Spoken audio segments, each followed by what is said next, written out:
I want to focus on that wonderful concept, that vital virtue that unfortunately and regrettably is often forgotten, the virtue of kindness, being kind. I want you to hear a story. 20 years ago, I drove a cab for a living. When I arrived at 2:30 in the morning, the building was dark except for a single light in a ground floor window. Under these circumstances, many cab drivers would just honk once or twice, wait a minute, then drive away. But I had seen too many impoverished people who depended on taxis as their only means of transportation to drive away. Unless the situation smelled of danger, I always went to the door. So I walked to the door and knocked. Just a moment, answered a frail, elderly voice. After a long pause, the door opened. A small woman in her 80s stood before me. By her side was a small nylon suitcase. "Would you carry this bag out to the car for me?" she said. I took the suitcase out and returned to assist the woman. She took my arm and walked slowly toward the curb. She kept thanking me for my kindness. "Oh, it's nothing," I told her. "I just try to treat all my passengers the way I would want my mother treated." When we got in the cab, she gave me an address. Then she said, "Oh, by the way, could you drive through downtown? It's not the shortest way." "Oh, I don't mind. I'm in no hurry. I'm on my way to a hospice." I looked in the rearview mirror and her eyes were glistening. I don't have any family left," she said, almost to herself. "The doctor says I don't have very long." I quietly reached over and shut off the meter. "What route would you like me to take?" For the next 2 hours, we drove all around the city. She showed me the building where she had once worked as an elevator operator. We drove through the neighborhood where she and her husband had lived when they were newlyweds. She had me pull up in front of a furniture warehouse that had once been a ballroom where she had gone dancing as a girl. Sometimes she'd ask me to slow down in front of a particular building or corner. She would sit staring into the darkness, saying nothing. As the first hint of sun was creasing the horizon, she suddenly said, "Okay, I'm ready. Let's go now." We drove in silence to the address she had given me. It was a low building. 2 orderlies came out to the cab. As soon as we pulled up, they were solicitous and intent, watching her every move. They were expecting her. I opened the trunk, took out the small suitcase, carried it to the door. The woman was already seated in a wheelchair. "How much do I owe you?" she asked. "No, you don't owe me anything," I said. "Oh, you have to make a living," she answered. "Oh, there are other passengers," I responded.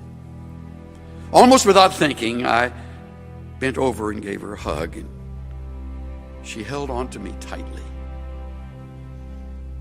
"You gave an old woman a little bit of joy," she said.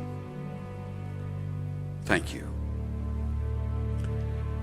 I squeezed her hand, then walked into the dim morning light. Behind me, a door shut. It was the sound of the closing of a life. I drove aimlessly, lost in thought for the rest of the day. I could hardly talk. What if that woman had gotten in an angry driver earlier that morning, or one who was impatient? What if I had refused to take the run, or had honked once and driven away?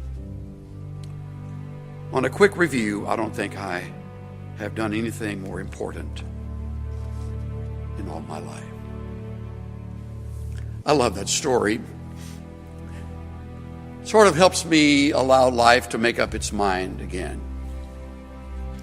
You need to remember that story. The times you will want to be anything but kind,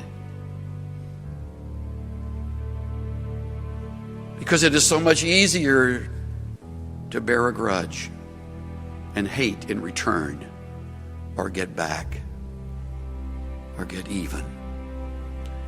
Hate destroys the vessel it's kept in. Revenge never healed a wound. There's one thing all of us have in common: we've been mistreated by somebody.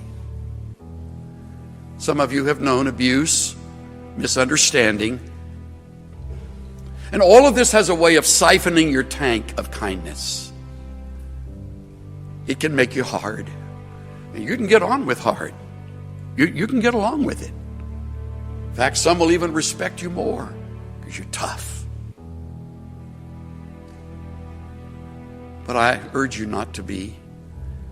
Be kind, tender-hearted, forgiving one another. When I am truly free of revenge and bitterness, there is plenty of room in my heart left for kindness. And not until. Do what's right. Do justice. Love kindness. Walk humbly with your God. Maybe you were born a really nice person with a gentle, sweet personality, and being kind to people comes pretty naturally to you, but I think more of the globe is not that way than is. And the good news is we can change. It's amazing what one kind word can do. We don't think anything about it, but to the other person, it breathes life into their spirit. Our words have the power to lift people, to help them get through a challenge, to push them into their destinies. When you tell someone, "I love you, I'm proud of you, you did great on that project," you're not just being kind, those are healing words. We don't know what people are going through. They may smile on the outside, but on the inside, they're hurting, they're lonely, they're discouraged. Many people have wounds from the past, wounds from a relationship that didn't work out, wounds from people trying to push them down. And just a simple word of encouragement: "I believe in you, I'm praying for you." A simple compliment: "You look beautiful today." It's no big deal to you, but to them, it's helping heal the wounds. It's lifting their spirits. It's causing them to believe in themselves. Your words can be what keeps them moving forward. And God puts people in our lives on purpose so we can bring healing. Letting people know that you care does more than you imagine. You have the power to put someone on their feet. You have the power to keep them from falling into depression. You have the power to cause them to pursue their dreams. Be free with your compliments. You can think well of your friend all day long, but if you never tell them, they'll never know. God wouldn't have brought it up if He didn't want you to tell them. He wouldn't have put that thought in you if the other person didn't need it. You may not know them. It may not make sense to you, but God knows what He's doing. There's a reason they need your healing. Don't withhold it. Don't try to reason it out. In my early 20s, a young man started coming up to the gym to play basketball with us. He was a loner. He was very unfriendly, very cold. He never talked. Even during the games, he wouldn't interact with us. Most of the guys just ignored him. But something down in here told me to reach out to him and make him feel welcome. I found out that his name was Bo. When he would come into the gym, I would go over and say, "Hey, Bo, it's great to see you today."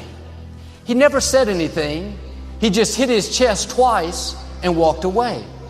I didn't know what that meant, but I hit my chest twice and walked away. This went on for several years. I saw him 4 or 5 times a week. Well, I stopped playing basketball there, and I hadn't seen Bo in over 20 years. One Sunday, he showed up at church. I saw him afterwards. I thought, where do I know this guy from? He said, "I'm Bo. We used to play basketball together." That's the most I'd ever heard him talk. He went on to tell how he grew up in the projects. At 14, he started living on his own. Nobody wanted him. He never felt loved or accepted. He said, one of the main reasons I went up to the gym was to hear you say, "Great to see you today," because nobody had told me that they were glad to see me. Those simple words, letting him know that I cared, were like life-giving water. Today, Bo is married. He introduced me to his children. He's setting a new standard for his family. What am I saying? Nobody is in your life by accident. Don't ignore what you feel on the inside, that compassion to encourage them, that desire to be their friend. Take time to make them feel loved. Doesn't have to be something big. Just good to see you. I believe in you. I'm praying for you. Just let them know that you care.